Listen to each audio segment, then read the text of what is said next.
Hoy quiero compartir y hablaros sobre Jesús en el Getsemaní.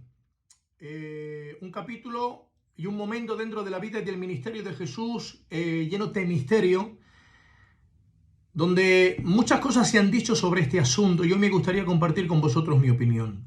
La palabra dice que cuando Jesús llega al Getsemaní le dice a sus discípulos: orad conmigo porque mi alma está angustiada hasta la muerte. Dice la palabra que Jesús, estando en agonía, oraba más intensamente, y dice la palabra que su sudor era como grandes gotas de sangre. ¿Qué es lo que le estaba sucediendo a Jesús en este momento? ¿Por qué se encontraba en esta condición? Todavía nadie le ha pegado, todavía no lo han prendido, todavía nadie le ha golpeado, pero su cuerpo ya está en una condición de angustia, su cuerpo ya está en una condición de agonía, su cuerpo ya está en una condición que, dice la palabra, está sudando como gotas de sangre que caen hasta la tierra.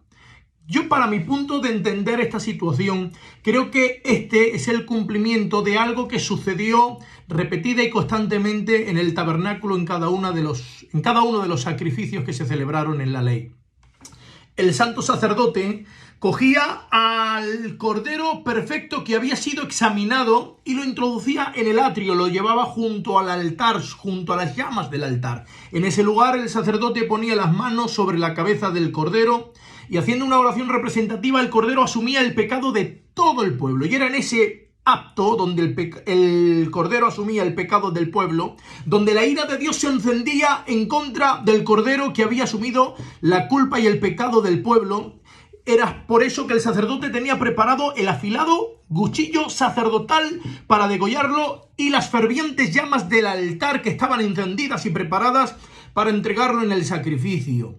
Tanto lo uno como el otro están representando la ira de Dios sobre el cordero que acaba de asumir el pecado del pueblo. Con la diferencia de que date cuenta como en el tabernáculo uno es el que ora y otro es el que agoniza. Pero en cambio en el verdadero cumplimiento en el Getsemaní, el mismo que ora es el mismo que agoniza. Esto se debe que en el tabernáculo, en la ley o en lo que era sombra, uno era el sacerdote y otro era el cordero. Pero en cambio en el verdadero cumplimiento del Getsemaní, el mismo que es cordero también es el mismo que es sacerdote. De ahí que en la ley uno es el que ora y otro el que agoniza, pero en el Getsemaní el mismo que ora también es el mismo que está agonizando. Date cuenta, en la ley o en el tabernáculo, el sufrimiento del cordero comenzaba por la oración o por la imposición de manos del sacerdote, ¿vale? Pero date cuenta que en el Getsemaní es el principio del Calvario de Jesús. Y date cuenta, aunque la oración del sacerdote es la que le da comienzo a la angustia del cordero, date cuenta que la palabra en el Getsemaní, dice la palabra hablando de Jesús, dice que estando en agonía, aún así, dice, oraba más intensamente. El dolor que le produjo asumir la carga de todo el pecado de la humanidad no le impedía seguir orando con más intensidad. Él fue valiente para asumir la faceta de cordero y recibir toda la carga de pecado, pero también fue valiente al mismo tiempo. Aunque ese pecado se agolpaba sobre él, como sacerdote seguía orando más intensamente. Cumplió perfectamente como cordero, también cumplió perfectamente como sacerdote. De ahí que el mismo que oraba también era el mismo que agonizaba, que sufría, ¿vale? Porque el cordero, en el momento que recibe la carga de pecado, en el momento que la ira de Dios se enciende en contra de él, en ese mismo momento comienza la cuenta atrás, comienza la muerte del cordero, comienza el sacrificio del cordero que tiene que sustituir al pecador, que tiene que cargar con la culpa. De la misma forma, Jesús en el Getsemaní, esa angustia antes de ser golpeado, esa agonía antes de ser martirizado, esas gotas de sudor de sangre antes de ser herido, está hablando de que ya ha comenzado la ira de Dios en contra de él, ya ha asumido la carga de todo el pecado, ya de alguna manera ese es el principio del Calvario, representando el principio del Calvario de todos los corderos del Viejo Testamento, que comenzaba en el atrio junto al altar cuando el sacerdote imponía las manos sobre cada uno de ellos. Porque Jesús es el verdadero cumplimiento de toda la ley. Jesús es el verdadero tabernáculo, Jesús es el verdadero sacerdote, Jesús es el verdadero cordero. Por eso allí en el Getsemaní comienza todo lo que sucedía en el tabernáculo.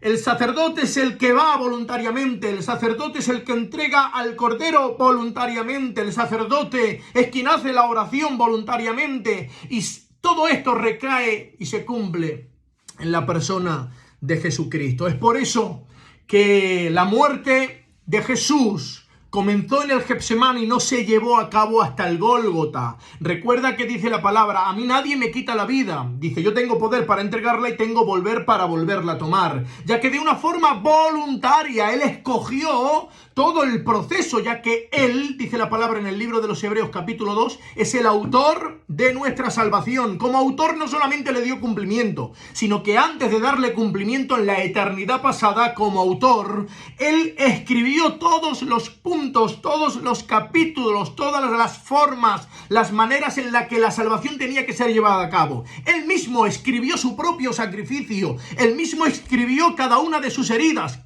Él mismo escribió cada uno de los tormentos que tenía que asumir para redimir al hombre. Él es el autor de la vida. Y en Jesús se cumple de una forma precisa, al pie de la letra, todo lo que Él mismo había establecido en la eternidad pasada como autor. Ahora Jesús viene a darle cumplimiento. Todo lo que fue anunciado en la ley, escrito en la eternidad por su propia mano, ahora comienza a suceder en el Getsemaní hasta llegar a la culminación de este sacrificio, que es en el Gólgota.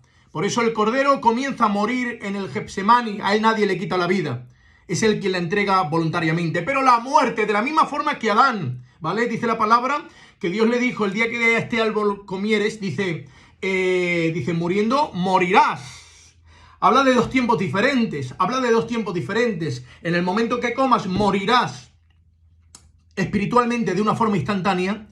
Pero físicamente no murió Adán hasta 930 años después, lo cual por misericordia Abraham estuvo viviendo físicamente 930 años hasta que todo el juicio fue consumado de una forma total sobre la persona de Adán. Pero ¿cuándo empezó a morir Adán? En el momento que peca, ¿vale? ¿Cuándo empieza a morir el Cordero? En el momento que el sacerdote carga el pecado sobre él. ¿Cuándo empezó a morir Jesús? En el Getsemaní. Pero la muerte no llegó a su culminación hasta que en el Gólgota Él inclinó el rostro de una forma voluntaria y dijo: en tus manos encomiendo mi espíritu. Porque, repito, a Jesús nadie le quita la vida. Es Él quien la entrega y es Él quien tiene poder para volverla a tomar. Que el Señor os bendiga mucho en el nombre del Señor Jesús.